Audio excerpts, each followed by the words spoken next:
Our goal is to rearm, refuel, and do all the checks necessary to take off again in roughly 15 to 20 minutes on road basis. Gripen E operates with a new agile architecture system, which allows the aircraft to be upgraded with new tactics and new capabilities seamlessly. What we designed the system for is actually to be able to withstand the extreme max in terms of cold, so minus 40, minus 45. 10,000 research and manufacturing jobs could land in Canada if Ottawa adds the Swedish fighter jet to its military. You are pitching to Canada both fighter jets and surveillance planes. To be clear, is it your company's intention, if the Canadian government does go ahead with Saab, to manufacture both these products here in Canada? It's important for Canada to have sovereign capability in Canada to do their own upgrades, to build parts of it, to do final assembly and tests. We, as Saab, we are prepared to do that technology transfer to Canada and support that build-up. That's all it took. In a NATO exercise somewhere above active airspace, an advanced fighter jet had already locked onto the Gripen. Radar confirmed, target acquired. By every rule in the book, the fight was over. 3 seconds later, the opposing pilot was eliminated. He never saw it coming. He never received a single warning. Not because the Gripen was faster, not because it carried more missiles, not because it had more zeros on its procurement budget, because it thinks differently.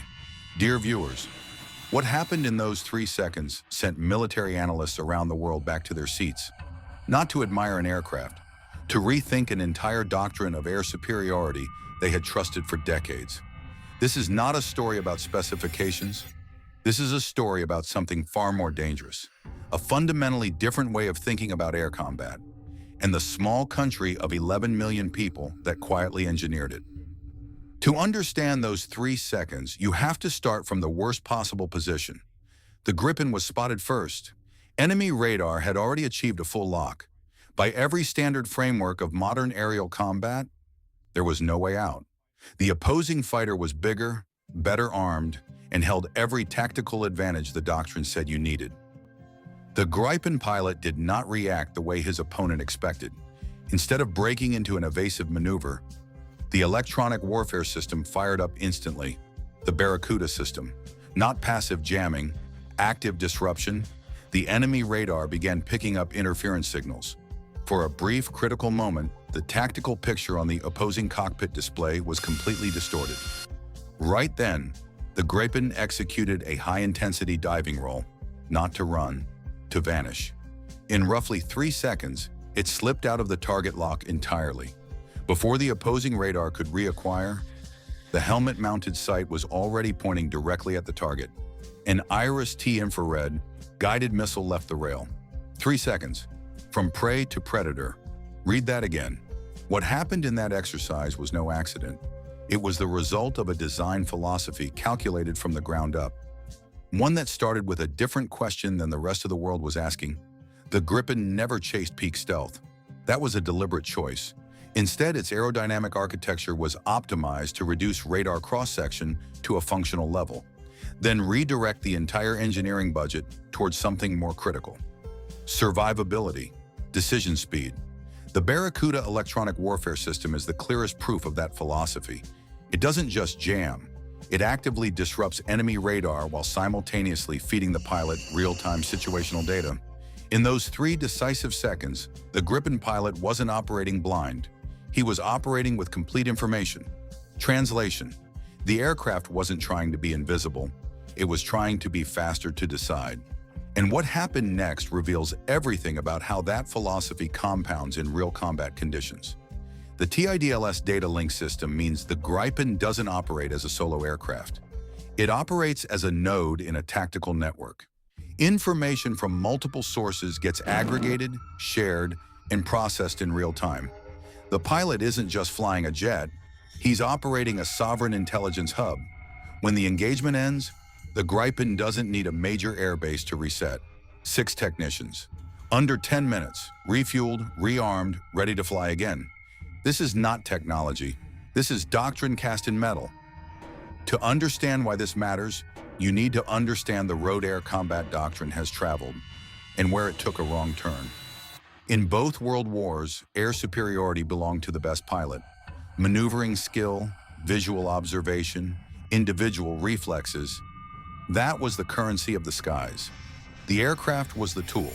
The human was the weapon. The Gulf War changed everything. Beyond visual range combat became the new standard.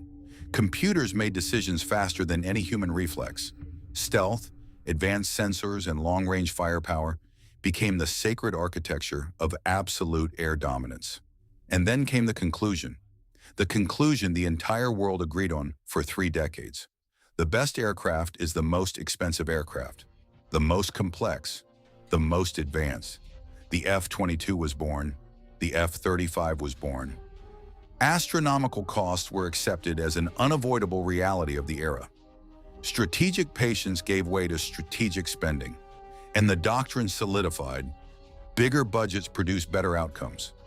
Then in a NATO exercise, a smaller, cheaper, non-stealth aircraft ended the fight in 3 seconds. And that exercise was not isolated. That is precisely what elevates this story beyond a single lucky outcome. At NATO Joint Warrior, conducted over British airspace, the Gripen went head-to-head against the Eurofighter Typhoon, one of the most highly regarded 4.5 generation fighters in Europe. The results made observers take a hard second look. The Gripen outperformed the Typhoon in ways the spec sheet simply could not explain. Not through speed, not through firepower, through situational awareness and decision-making tempo. In Thailand, during bilateral exercises, the Gripen faced the MiG-29, a fighter long considered a legitimate mid-tier rival. The outcome repeated itself time after time in the same direction. Gripen dominated through information integration and tactical flexibility, not raw power. At Arctic Challenge, an exercise conducted under brutal conditions across Northern Europe, the Gripen went up against the F-16, NATO's backbone fighter for decades. Once again, the results tilted toward the Gripen. Electronic jamming, superior situational awareness, complex, demanding environment. Same conclusion. 3 exercises, 3 different opponents, 1 repeating pattern. This is no longer a story about one aircraft having a great day. This is evidence that a different design philosophy, when executed with sovereign resolve, can produce results that money alone simply cannot buy. And what happened next reveals everything about how the world responds when doctrine shifts. Brazil is the clearest example. After an extended evaluation process and direct competition against the F/A-18 Super Hornet and the Dassault Rafale, Brazil signed a contract for the Gripen E/F, valued at roughly $45 billion, including a technology transfer program, including domestic defense industry development. This wasn't an arms purchase, it was a masterstroke of technological sovereignty. India placed the Gripen on its evaluation shortlist for the MMR-CA program, one of the most fiercely contested defense tenders in history. The final decision went to the Rafale, but the Gripen's presence in that evaluation sent a clear signal. It had moved well beyond the cheaper option category. It was being taken seriously at the highest strategic level. Finland is the most telling case of all. Before making its final call on the HX program, replacing its entire F/A-18 Hornet fleet, Finland ran a direct head-to-head comparison between the Gripen E and the F-35. The final decision went to the F-35, but the evaluation itself confirmed something that cannot be walked back. The Gripen is nobody's second-tier contender. There is one detail that gets overlooked in almost every discussion about this aircraft, and it matters more than any performance figure on the sheet. Sweden has around 11 million people, no colonial empire, no massive defense budget, no decades-long weapons manufacturing alliance like America or Russia. And yet, Sweden produced one of the most seriously regarded fighter jets of the 21st century. That didn't happen by luck. It happened because Sweden chose a different doctrine from the very beginning. While the major powers raced for quantity and peak technology, Sweden set its sights on maximizing effectiveness per dollar invested. Not the most feature-loaded aircraft, the most appropriate aircraft for the real-world problem a mid-sized nation actually faces.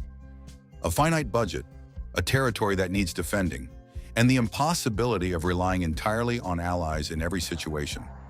The Gripen is the clearest embodiment of that philosophy. Every design decision, From streamlined logistics to the ability to operate from highway strips to the data link system enabling networked combat, reflects one consistent mindset. Real strength doesn't come from having the most. It comes from using what you have in the smartest way possible. And that is exactly why the Swedish model is now being studied by mid-sized nations across the globe. Not just as a procurement option, as a defense doctrine worth adopting. A small country, a defining idea, and an aircraft that proves those two things, when combined the right way, can go toe-to-toe with any superpower on Earth. 3 seconds. That's how long it took for a fight to end in the skies over a NATO exercise. But the implications of those 3 seconds stretch far longer. Into military academies, into strategic planning rooms, into quiet conversations about the future of air power that will shape the next generation of sovereign defense. Modern air combat is no longer a race of pure speed or raw firepower. It is a competition of information advantage, decision-making tempo, and the architecture of real-time systems integration. The aircraft that wins isn't necessarily the most expensive. It isn't necessarily the fastest. It is the one that uses information best, in the moment that matters. And sometimes, the most dangerous thing on a battlefield isn't a missile. It isn't a radar system.